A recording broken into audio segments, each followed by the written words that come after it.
Shalom, guys. So we've got day number 8, Chet.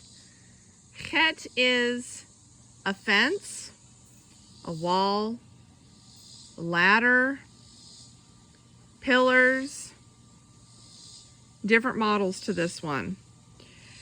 So let's get into it. All right, so today's reading is Galatim 4, verse 7, which reads, "So you are no longer a slave, but a son or daughter, and if a son or daughter, also an heir of Elohim through Messiah." Now, I had a major aha moment. I actually want to go back and I want to read all the way from verse 3 till wherever I feel like stopping. Okay? So in verse 3 it says, "O senseless Galatians, who has put you under a spell not to obey the truth, before whose eyes Yeshua Messiah was clearly portrayed among you as impaled? This only I wish to learn from you. Did you receive the Spirit, the Ruach, by works of Torah, or by the hearing of belief?" It's making a distinction here. Are you worshiping Abba through the works of Torah or by the hearing of belief? Are you so senseless, having begun in the Spirit? Do you now end in the flesh? Have you suffered so much in vain, if indeed in vain? Is he then who is supplying the Spirit, the Ruach, to you, and working miracles among you, doing it by works of Torah or by hearing of belief? Even so, Abraham did believe Elohim, and it was reckoned unto him as righteousness. I'm going to stop there just for a second. Abraham did not have a book or a scroll telling him how to live his life. He lived his life according to the belief in Elohim. It was not by works, but by belief. So continuing on verse 6 here, "Even so, Abraham did believe Elohim, and it was reckoned unto him as righteousness. Know then that those who are of belief are sons of Abraham. And the scripture, having foreseen that Elohim would declare right the nations by belief, announced the good news to Abraham beforehand, saying, all the nations shall be blessed. So that those who are of belief are blessed with Abraham, the believer. For as many as are of works of Torah are under the curse. For it has been written, cursed is everyone who does not continue in all that has been written in the book of the Torah to do them. And that no one is declared right by Torah before Elohim is clear. For the righteous shall live by belief." So there's a distinction that's being made here, y'all, that we are to worship Elohim not outwardly through what laws and instructions man has written for us, but rather the Torah being written on our inward parts, letting Elohim rule over us and our temple, which is inside of us, because that is belief rather than works. Because if you're following just a bunch of rules because a book says I'm supposed to do ... then you're worshiping him in works and not in spirit and truth and by belief. In 12 here it says, "And the Torah is not of belief, but the man who does them shall live by them." Messiah redeemed. This redeemed keeps coming up, guys. This isn't by me. I know this is Abba. Messiah redeemed us from the curse of the Torah, having become a curse for us. For it has been written, cursed is everyone who hangs upon a tree, in order that the blessing of Abraham might come upon the nations in Messiah, Yeshua, to receive the promise of the Spirit through belief. You receive the Spirit, the Ruach, by your belief, not by works. Brothers, as a man I say it, a covenant even through it is man's. Yet if it is confirmed, no one sets it aside or adds to it.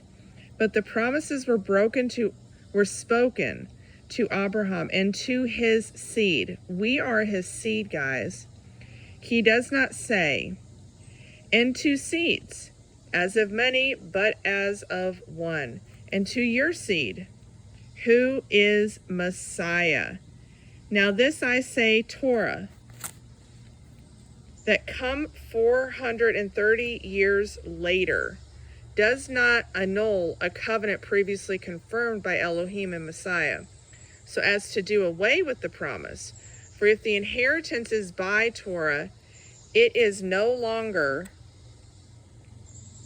oops, lost my place.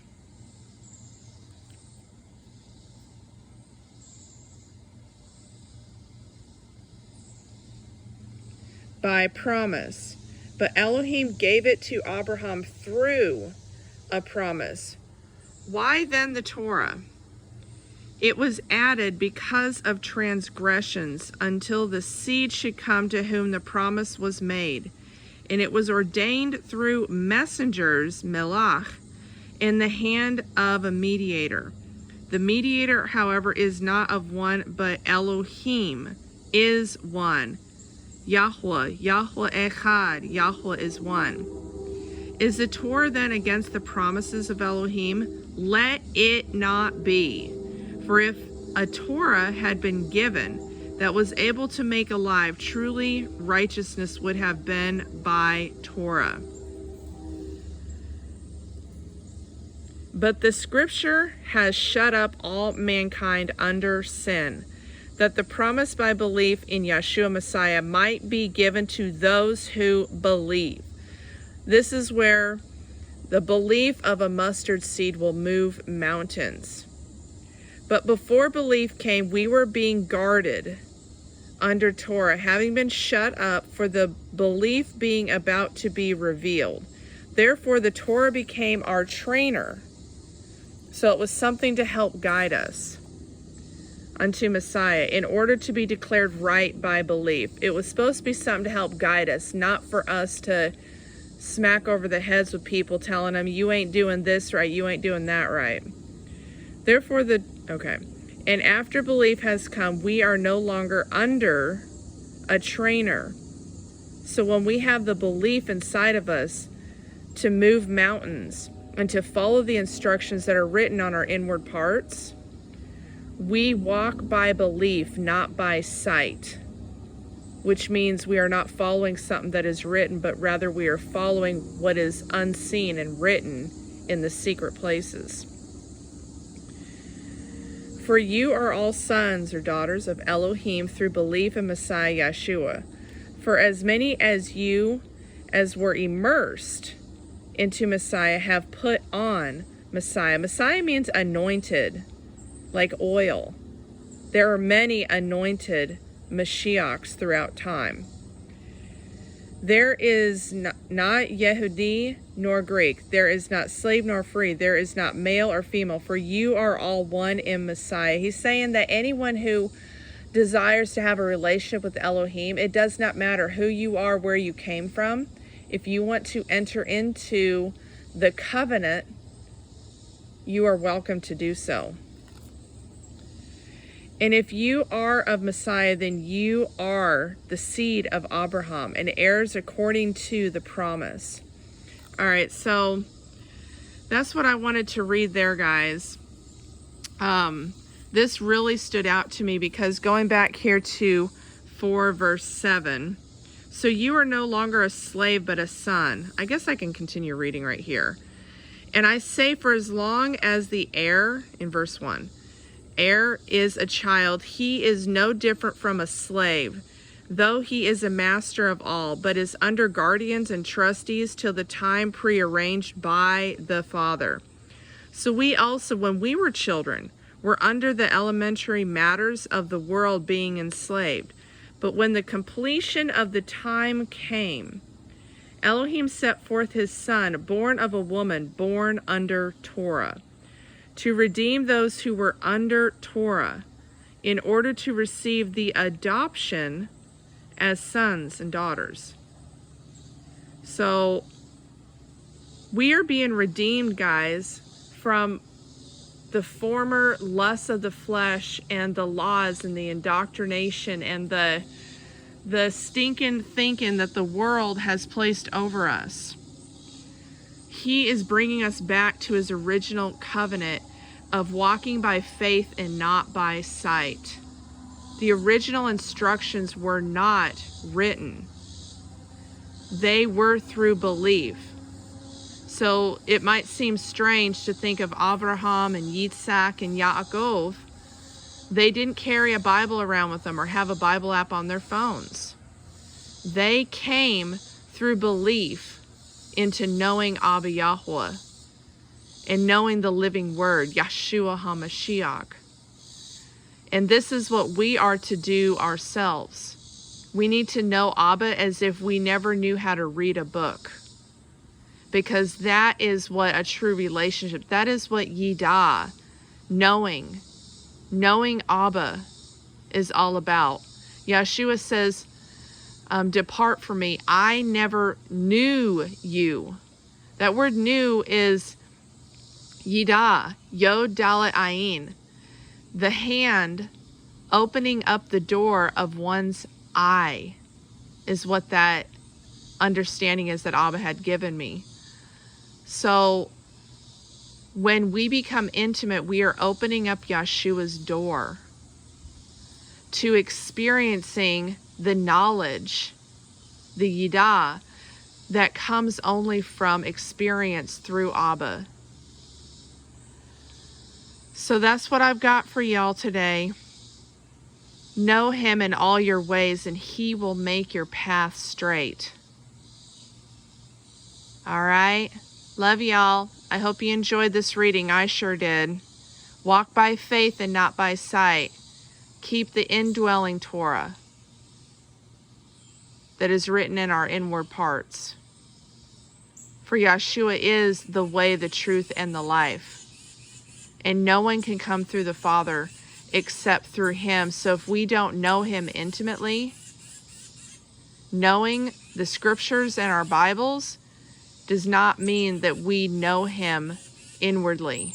For we are the temple of Elohim, and he dwells inside of us. And he desires to have a relationship with each and every one of us intimately and uniquely between each individual. So if you don't know him truly in your heart, but you're just following him by the works of what man sets before you and tells you to do, I pray for you today that you would have an intimate relationship with him unlike any relationship you have ever experienced, that you know him deep inside of your bones, and that you be set free from the imprisonment of your mind. For we have all been there. I know. I was there for many years. I was walking by what I was told to do in this book. I was not walking according to belief. And it wasn't until 2020 that my whole world was completely transformed. And I actually, for the first time ever, got to know Abba in a way that I didn't even know was humanly possible. This is possible for everyone. I don't care who you are. It is possible for all to have an intimate relationship with the Most High and his Son. So if you do not know him or his Son,